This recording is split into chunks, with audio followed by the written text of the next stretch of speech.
Assalamualaikum warahmatullahi wabarakatuh. Baik Ibu, perkenalkan nama saya Tri Andani, NIM 121403115574 dari kelas 1F Prodi Ilmu Komunikasi. Di sini saya akan menjelaskan tentang pembagian hadis berdasarkan kuantitas sanad untuk memenuhi ujian akhir semester studi hadis dengan dosen pengampu Ibu Siti Aminah MPD. A. Hadis mutawatir. Penjelasan hadis mutawatir. Imam Nawawi menjelaskan bahwa hadis mutawatir adalah hadis yang diriwayatkan oleh orang yang memiliki ilmu dengan kejujuran mereka secara pasti, dari orang yang semisal dengan mereka mulai dari awal sanad hingga akhir sanad.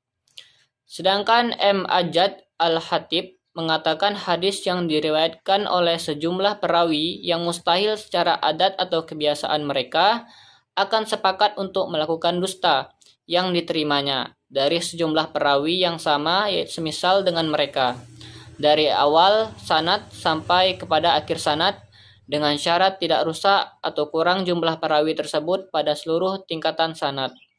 Dengan demikian, bisa disimpulkan bahwa hadis mutawatir adalah hadis yang memiliki sanad yang pada setiap tingkatannya terdiri atas perawi yang banyak, dengan jumlah yang menurut hukum adat kebiasaan atau akal tidak mungkin bersepakat untuk melakukan kebohongan terhadap hadis yang mereka riwayatkan tersebut.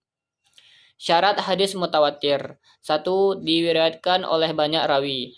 Terdapat perselisihan mengenai jumlah minimal tentang banyaknya rawi. Menurut pendapat yang terpilih, paling sedikit ada 10 orang.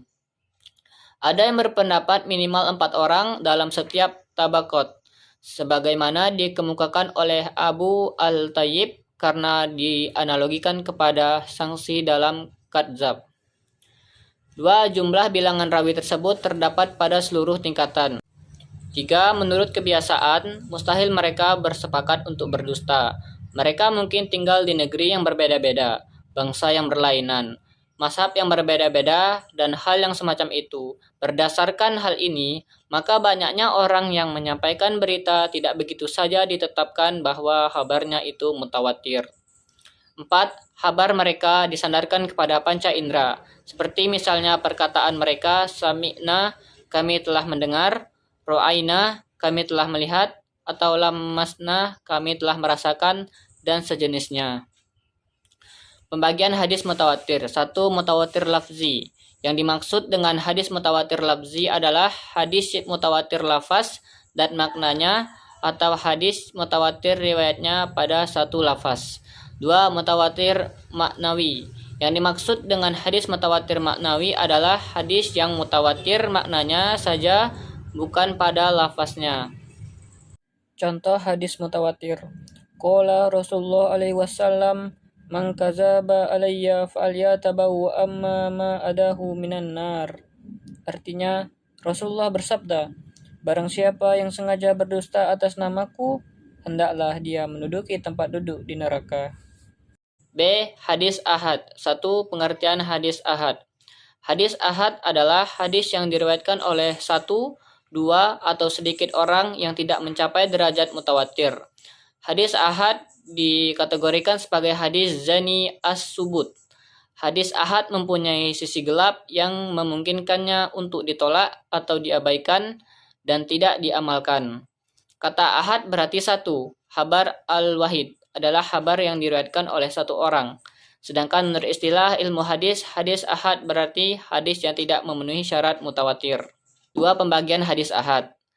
Hadis masyhur. Yang dimaksud dengan hadis masyhur adalah hadis yang diriwayatkan oleh 3 orang atau lebih serta belum mencapai derajat mutawatir. 2. Hadis aziz. Hadis aziz itu ialah hadis yang diriwayatkan oleh 2 orang, walaupun 2 orang rawi tersebut terdapat pada satu tabakoh saja. Kemudian setelah itu orang-orang pada meriwayatkannya. Hadis garib. Yang dimaksud hadis garib ialah hadis yang dalam sanadnya terdapat seseorang yang menyendiri dalam meriwayatkannya, di mana saja penyendirian itu dalam sanad itu terjadi.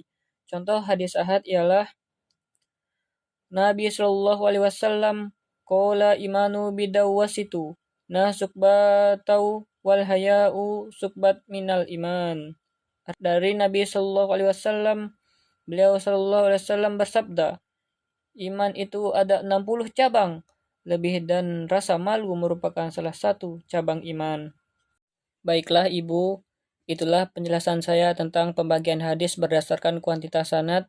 Lebih dan kurang saya mohon maaf. Saya akhiri. Assalamualaikum warahmatullahi wabarakatuh.